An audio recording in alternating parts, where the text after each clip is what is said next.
Nós vamos estudar agora a equação de Van der Waals.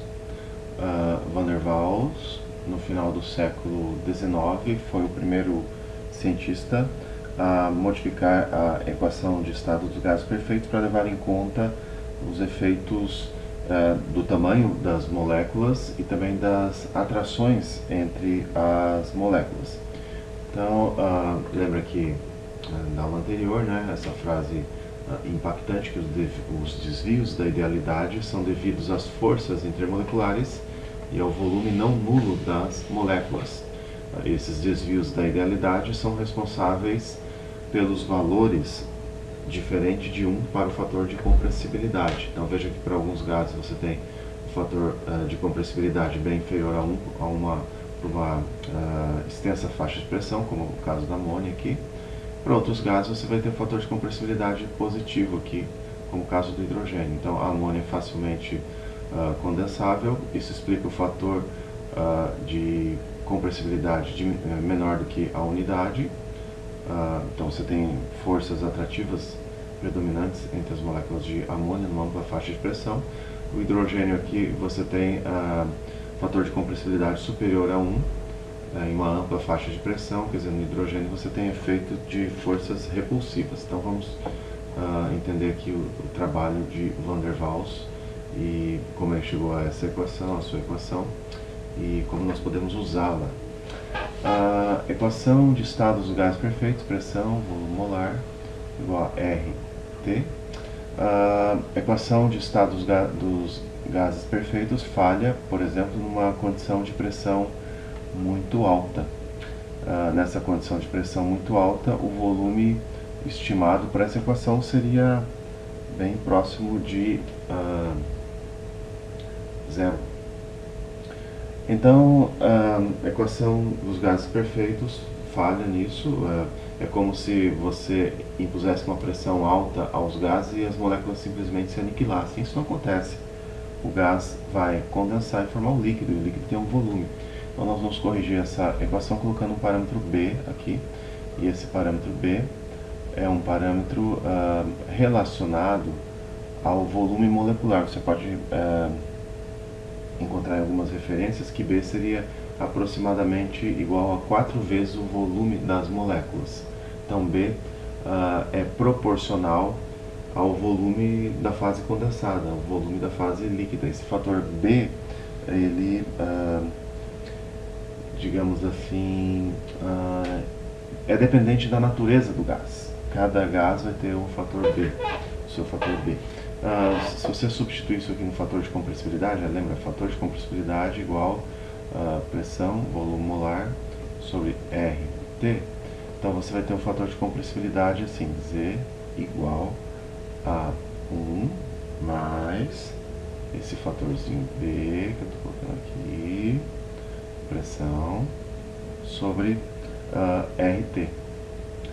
Então, esse B, que é algo proporcional ao volume molar do líquido, pressão é positivo sempre, temperatura é sempre positivo, R é positivo. Então, a introdução desse fator B na equação do estado dos gases perfeitos é a primeira correção em que leva em conta o efeito do tamanho das moléculas. E isso resulta num fator de compressibilidade Z maior que a unidade. Repare aqui, ó, Z, nesse caso aqui, se assemelha a uma equação da reta, em que a pressão seria o coeficiente angular.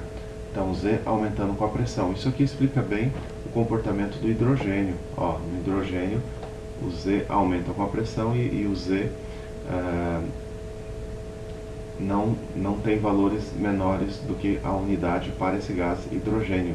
Está aqui a curva em vermelho. Nesse outro gráfico você consegue ver isso também. Aqui, ó, para o hidrogênio, Z é sempre positivo e aumenta com o aumento da pressão. Então isso está relacionado ao tamanho molecular.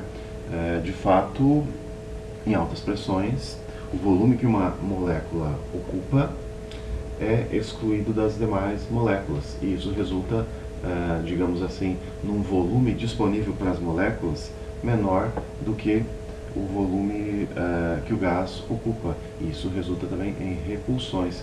Então, essa equação aqui você poderia modificar e colocar, por exemplo, assim, ó, pressão igual a RT sobre volume molar menos B. Então isso aqui é a primeira correção aplicada à equação de estado dos gases perfeitos para levar em conta o volume das moléculas, levar em conta o fato de que o volume ocupado por uma molécula é excluído das demais moléculas e que há repulsão entre as moléculas do gás. Mas essa correção aqui, que resultou no fator de compressibilidade positivo, não explica, por exemplo, o caso de gases que são facilmente condensáveis, como amônia, como C2H4, como CH4. Bom, então aqui, vamos lá. E agora, como é que nós levamos em conta a questão da interação atrativa entre as moléculas? Então, lembrando que nós temos até agora isso aqui, pressão igual RT, volume molar menos B. Então, isso aqui, esse volume molar menos B seria o volume efetivamente disponível para as moléculas se moverem. E esse Bzinho é um parâmetro que é tabelado para cada gás e está relacionado, por exemplo, ou é proporcional ao volume molar do líquido. Bom, vou usar aqui a explicação do livro de Gilbert Castellan, Fundamentos de Físico-Química, um livro antiguinho, mas tem muita coisa boa nele. Imagine que você tem dois elementos de volume aqui, V1, e aqui você tem um outro elemento de volume, V2. Se você tiver uma molécula em cada um desses elementos de volume, você vai ter uma força de atração entre essas moléculas, desde que elas estejam próximas umas das outras. Se você duplicar o número de moléculas em V1, essa força duplica. Se você triplicar, essa força de atração triplica. Da mesma forma, se você duplicar o número de moléculas em V2, mantendo constante o número de moléculas em V1, a força de atração vai duplicar também. Então você pode dizer que a força de atração entre as moléculas vai ser proporcional, digamos assim, deixa eu pensar, a concentração de moléculas ao quadrado. Por quê? Se eu duplicar a concentração de moléculas nesse elemento de volume V1, duplica a concentração, mas se eu duplicar a concentração em V2, também duplica. Enfim, se você pensar assim que o gás é homogêneo, a concentração em V1 e V2 é constante, então duplicando a concentração do gás vai quadruplicar a força de atração entre as moléculas. Então nós vamos incluir essa nova correção à equação dos gases perfeitos para levar em conta essa atração. Repare só, N sobre V é concentração, mas a rigor N sobre V seria 1 sobre volume molar.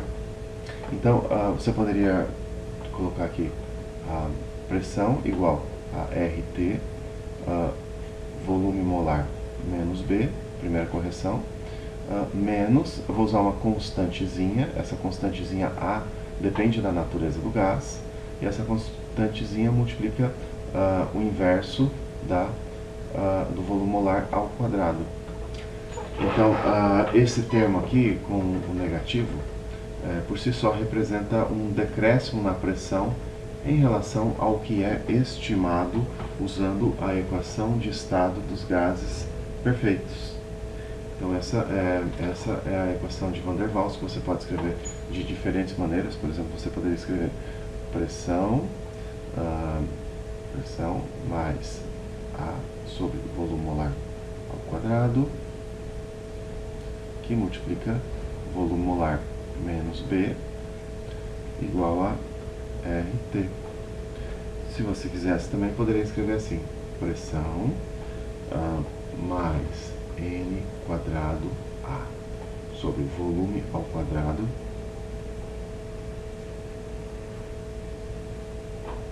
e aqui volume menos NB igual a nRT, equação de Van der Waals. Bom, qual o efeito das forças atrativas entre as moléculas? Você sabe que a pressão é determinada pela frequência com que as moléculas colidem contra as paredes do recipiente que contém o gás. A pressão, então, é uma força que age de dentro para fora. Se você tiver atração entre as moléculas, essas moléculas, por exemplo, podem formar dímeros e, de repente, uma molécula, um par de moléculas agora passa a se comportar como se fosse uma única molécula. Então, isso por si só ocorre, resulta num decréscimo na frequência com que as moléculas colidem contra as paredes do recipiente. Também a força de atração entre as moléculas vai resultar numa menor intensidade com que as moléculas, uma menor força com que as moléculas colidem contra as paredes do recipiente. Então, na próxima aula nós vamos fazer alguns probleminhas envolvendo a equação de estado de Van der Waals e vamos ver as implicações dessa equação. Até lá.